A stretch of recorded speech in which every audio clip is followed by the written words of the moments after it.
Hello everyone, welcome back to ready study go by the Bansal. और आज हम अपनी इस वीडियो का लास्ट पार्ट, इस टॉपिक का लास्ट पार्ट लेकर आ गए हैं, जिसका नाम है कंपाउंड इंटरेस्ट।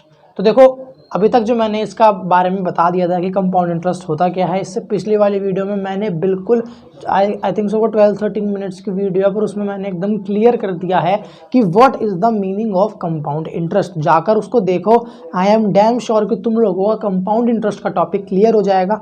क्यों पढ़ना है इस टॉपिक को? क्योंकि यार देखो, ये टॉपिक हर क्लास में सम वे और दी अदर कहीं ना कहीं यूज़ होता है। और जो हमारे गवर्नमेंट एग्जाम्स होते हैं, ये क्वेश्चन ज़रूर आता है मैथ्स में अबाउट कंपाउंड इंटरेस्ट। तो जाकर देखोगे तो तुम लोगों को ये प्रॉपर क्लियर हो जाएगा। आज जो हमारा जो बेसिक क्वेश्चन करने जा रहे हैं कंपाउंड इंटरेस्ट के ऊपर, जिसमें कि हमारे पास प्रिंसिपल दे रखा है, रेट दे रखा है, टाइम भी दे रखा है। हमको केवल इन तीनों एस्पेक्ट्स के हिसाब से कंपाउंड इंटरेस्ट निकालना है। देखो, मैं एनुअली नहीं समझा रहा, क्योंकि इस वाले केस में जब हमको एनुअली करना पड़ेगा वो थोड़ा डिफरेंट होएगा। वो मैं लास्ट में लूँगा, मतलब इसी वीडियो में लास्ट में लूँगा। फिलहाल मैं तुम लोगों को हाफ ईयरली और क्वार्टरली पहले समझाता हूँ इस पर्टिकुलर चीज़ को लेकर। ठीक है, कितना टाइम है? 1 ईयर 6 महीने का टाइम है। सबसे पहले तो मैं इसको ईयर्स में कन्वर्ट कर देता हूँ। क्या? सबसे पहले तो मैं इस टाइम को अगर ईयर्स में कन्वर्ट करूँगा तो ये मेरा टाइम बैठेगा 1 साल और ये आधा साल, यानी कि ये 3/2 ईयर्स बैठेगा। क्लियर है मेरी बात? कोई दिक्कत नहीं है? ठीक है। अब हम बात करते हैं कि हमें करना क्या है। हमारे पास फॉर्मूला क्या होता है? हमको क्या पता है कि हम जो हम कंपाउंड इंटरेस्ट निकालते हैं वो डायरेक्ट कभी नहीं निकलता। सिंपल इंटरेस्ट वाले केस में हम डायरेक्ट सिंपल इंटरेस्ट का फॉर्मूला लगा के निकाल सकते थे, पर कंपाउंड इंटरेस्ट वाले केस में हमको पहले अमाउंट निकालना पड़ेगा, वो ज़रूरी है। तो फॉर्मूला क्या होता है? P1 + R/100 raise to the power n। मेरी बात इतनी समझ में आई? कोई दिक्कत नहीं है? इतनी बात नहीं है। हमारा फॉर्मूला था, इससे पिछली वाली वीडियो में बता रखा है, ये क्लियर मैंने, जाकर तुम लोग देख सकते हो। डिस्क्रिप्शन में तुम लोगों को लिंक पड़ा हुआ मिल जाएगा। ठीक है, अब मैं बात करता हूँ पहले हाफ ईयरली के बारे में। अभी हम इसको रोकते हैं, ठीक है? इसको मैं लास्ट में बताऊंगा। थोड़ा सा हल्का सा ये इन दोनों के मुकाबले टिपिकल हो सकता है इस वाले टॉपिक के लिए या फिर इस वाले टाइम पीरियड के लिए, वरना तो ये बहुत ईजी है। ठीक है, चलो अब हम बात करते हैं हाफ ईयरली के बारे में। अगर मैं हाफ ईयरली के बारे में बात करूं, क्योंकि मैंने आधे साल की बात करी है, तो मेरा रेट जो कि पूरे साल में 12% था, तो वो आधे साल के लिए आधा हो जाएगा। मेरी बात समझ में आई? सिमिलरली जो टाइम पूरा साल था, अब उसमें भी मेरे पास 2 दफ़ा इंटरेस्ट लगेगा। पॉइंट समझो, 12 महीने थे, उसमें से 6 महीने में इंटरेस्ट लग रहा है, तो पूरे साल में 2 बार इंटरेस्ट लगाना। और ये जो n होता है, ये क्या होता है? टाइम पीरियड, जितनी बार इंटरेस्ट लगेगा। अगर मैं एनुअली बोलूँगा और 4 साल के बारे में बात करूँगा तो 4 भर। यहाँ मैंने 1 साल 6 महीने के बारे में बात करी है, पर मैंने क्या बोला है? पॉइंट कि ये जो है मेरा हाफ ईयरली है। हाफ ईयरली का मतलब है कि आधे साल में लगेगा, मतलब आधे साल में लगेगा। तो उस हिसाब से अगर मैं इसको सॉल्व करने का ट्राई करूं तो मैं क्या करता हूं? ध्यान रखो, जब भी हाफ ईयरली वो बोल दे, रेट को आधा कर दो और टाइम को इंटू 2 कर दो। रेट को आधा करते ही मेरे पास रेट क्या आ जाएगा? 12 का आधा 6% आ जाएगा। वही टाइम को इंटू करते ही मेरे पास टाइम क्या आ जाएगा? यहाँ पे आएगा 3। क्या आ गया? 3 आ गया। जरूरी नहीं है कि हमारे पास टाइम हमेशा ईयर्स में हो। इस वाले केस में यहाँ पर हमारा जो टाइम का या फिर जो हमारा n का मतलब है वो कुछ नहीं है, that is the time period. कितने टाइम पर वो इंटरेस्ट फिर से लगेगा। पॉइंट समझना मेरी बात को, ये मैं बताना चाहता हूँ। ठीक है, ये मेरा फॉर्मूला हो गया। मेरे पास सारी वैल्यूज हैं। अगर मैं इस फॉर्मूले में पुट करता हूँ तो मेरे पास आंसर क्या आ जाएगा? 7500 1 + R कितना आया? 6/100 की पावर 3। ध्यान रखो 3 क्यों रखी है, ना समझ में आएगी। एक बार दोबारा बता देता हूँ। जब भी हाफ ईयरली होगा, टाइम तो मेरा इंटू 2 हो जाएगा और वहीं मेरा जो रेट है वो डिवाइडेड बाय 2 हो जाएगा। मेरी बात शायद से समझ में आ गई होगी। अब जब मैं इसको यहाँ पर पुट करूँगा तो ये मेरा क्या बन जाएगा? 106/100 की पावर 3। करेक्ट है? यहाँ पे देख लेते हैं सॉल्व करके इसको आगे। कितना बचेगा ये?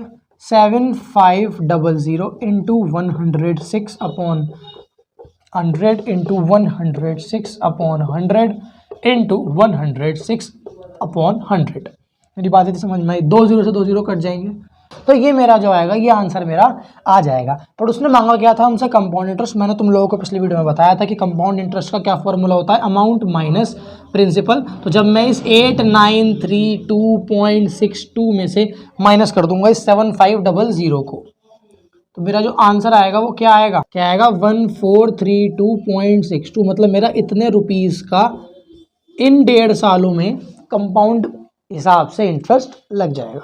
तो ये तो मेरी बात थी हाफ ईयरली के बारे में। अब हम चलते हैं क्वार्टरली पे। तो अब अगर मैं क्वार्टरली के बारे में बात करूं तो क्वार्टरली का मतलब क्या होता है कि 4 बार, दैट इज हर 4th टाइम पर मेरा इंटरेस्ट लगेगा एक पर्टिकुलर ईयर में, यानी 12 का 4 टाइम्स 4th टाइम क्या होता है 3 महीने।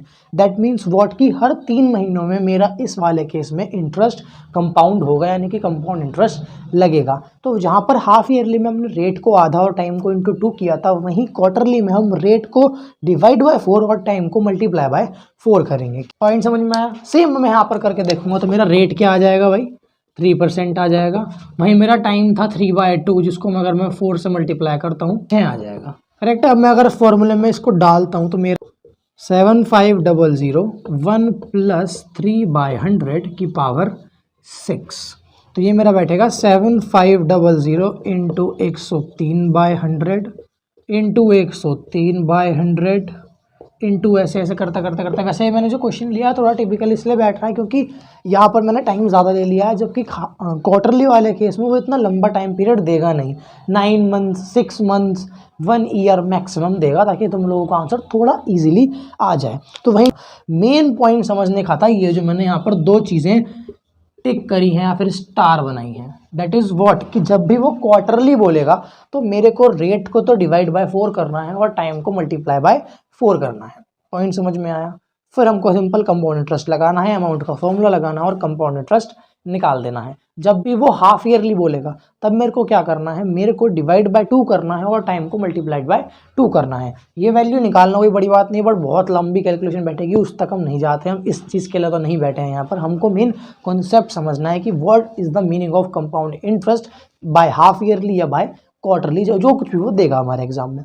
अब इन केस मान लो वो दे देता है एनुअली, जस्ट इन केस उसने जो एनुअली वाला केस है वो मेरे को सिंपल 2 साल 3 साल ऐसे दे रखा है, तो कोई दिक्कत नहीं आनी। तो सिंपली क्या हो जाएगा मेरे पास, मुझे सॉल्व करना है फॉर्मूले में एन की जगह 2 3 4 जो भी वो कह रहा है वो डालना है और I will get my simple answer. But यहाँ पर क्या फ़र्क है, यहाँ पर 1 साल और 6 महीने बोला है, 1 साल और 6 महीने बोला है। तो यहाँ पर मैं किस तरीके से इसको सॉल्व करता हूँ वो देख सकते हो तुम लोग।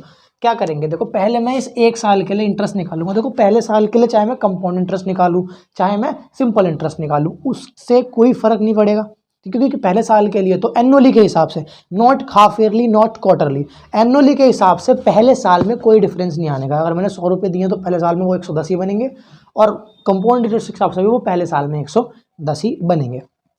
तो यहाँ पर मैं क्या करूँगा, पहले सिंपली इसमें से क्या निकाल लूँगा, सिंपल इंटरेस्ट। क्या निकाल लूँगा, सिंपल इंटरेस्ट, जो कि क्या होता है P into R into T upon 100, correct है।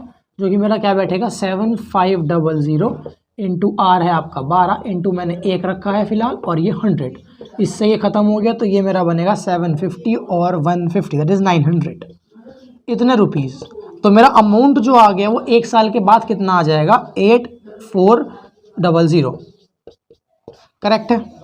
ये मेरी अमाउंट है, ये क्या आ गया मेरा अमाउंट आ गया पहले साल के। यहाँ पर हमने क्या पढ़ा है कि हमारा इंटरेस्ट पर भी इंटरेस्ट लगता है, यानी कि मेरा इस अमाउंट पर इंटरेस्ट लगेगा 1 साल के बाद। लॉजिकल बात सोचो, इस पर तो लगेगा ही 1 साल के बाद, पर जो ये पैसे आए थे इस पर भी तो लगेगा, क्योंकि हमारा कंपाउंड इंटरेस्ट का मतलब क्या होता है, इंटरेस्ट पे इंटरेस्ट लगना। दैट मीन्स मुझे ये अमाउंट को एज अ प्रिंसिपल मानना है और अगले 6 महीने के लिए फिर से इंटरेस्ट निकाल देना है। क्योंकि मेरा क्या होगा, सिंपल इंटरेस्ट अगर मैं निकाल दूंगा, यहाँ पे एसआई से कंफ्यूज मत होगी यार, क्वेश्चन तो कंपाउंड इंटरेस्ट बोल रहा था बट हम निकाल सिंपल इंटरेस्ट रहे हैं। हम फॉर्मूला सिंपल इंटरेस्ट का लगा रहे हैं पर हम कॉन्सेप्ट कंपाउंड का लगा रहे हैं।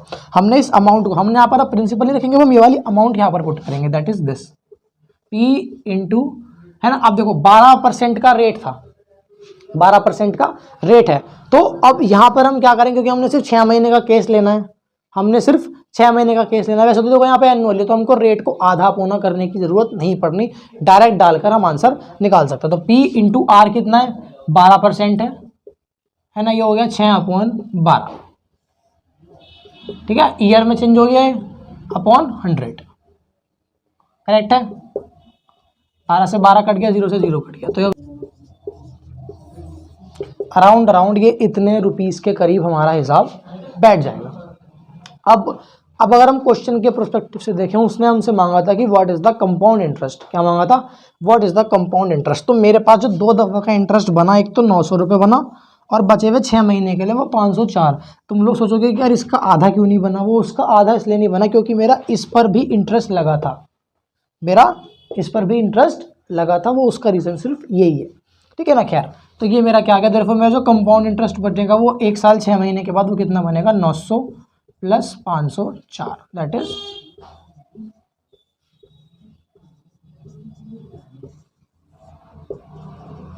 आंसर। पॉइंट समझ में आया। ये छोटी सी चीज़ थी जो हमको इस एनुअली वाले केस में ध्यान रखनी है, सिर्फ कब, जब मेरे पास ये मंथ में भी दे रखा होगा। क्योंकि अगर मैं सिंपली इसको फॉर्मूले में डालूंगा 3/2 पावर में डालूंगा तो वो थोड़ा टिपिकल देखो हो सकता है, क्योंकि उसमें क्यूब और स्क्वायर रूट दो चीज़ें साथ में हो रही थी, तो वो कन्फ्यूज होने से अच्छा है कि हम इसको इस तरीके से सॉल्व करें। निकाला और उस अमाउंट को प्रिंसिपल मान लिया। क्या मान लिया, प्रिंसिपल। किसके लिए, फॉर 6 मंथ्स, जो आगे के 6 महीने थे उसके लिए मैंने इसको क्या मान लिया, प्रिंसिपल मान लिया। मेरी बात समझ में आई। तो वो तुम लोगों को ये वीडियो पसंद आई होगी और ये कंसेप्ट समझ में आया होगा, ठीक है। इसके बाद हम नेक्स्ट टॉपिक लेके आते हैं कोई जो हमारा जनरल एप्लीकेबल हो, जनरली यूज हो, जैसे कि ये वाला टॉपिक था। तुम लोगों को ये वीडियो पसंद आई हो तो इस वीडियो को लाइक करो, चैनल को सब्सक्राइब करो, कमेंट सेक्शन में कुछ बताकर ज़रूर जाओ।